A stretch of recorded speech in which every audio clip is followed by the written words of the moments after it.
guys, there are 3 reasons why I do not recommend supplements. People get so confused with me. They ask me to please just tell them what they need to take.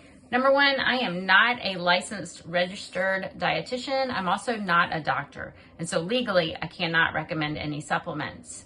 But the body, number 2, the body does not see supplements as it does a natural food. Let's take folic acid. So folic acid is everywhere, and it's highly recommended for anyone who is looking to get pregnant or is already pregnant to help with birth defects. However, folic acid is a man-made synthetic vitamin. It is not the same as folate that you find in your food. And so the body has to go through different processes. It actually needs nutrients to process that folic acid into something usable. Whereas if you get it from your food, your body sees that as natural and it breaks it down and efficiently uses it.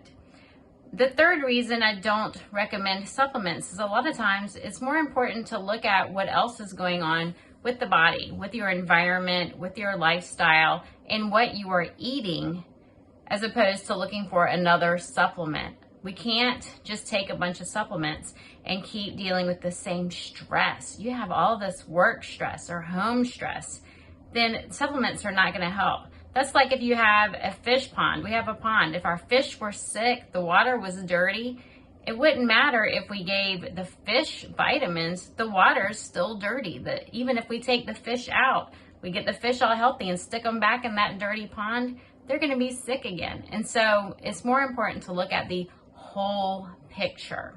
So that's why I don't recommend supplements.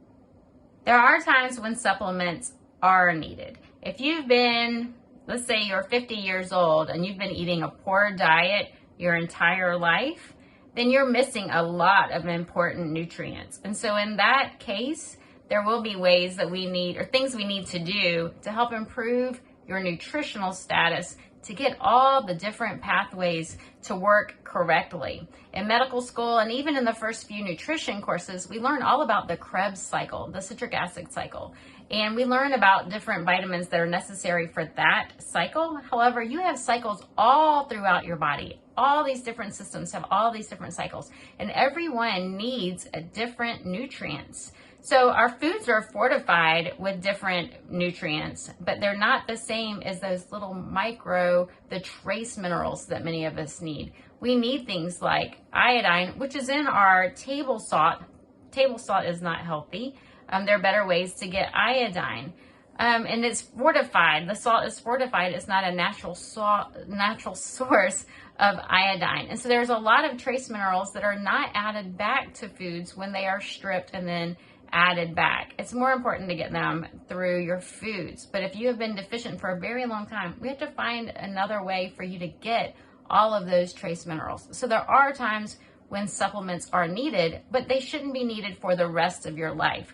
We should add them back while you work on taking care of your health, bringing yourself back into balance, getting all of those cycles back the way that they need to be going, and then you can wean off of those supplements as you boost your nutritional status.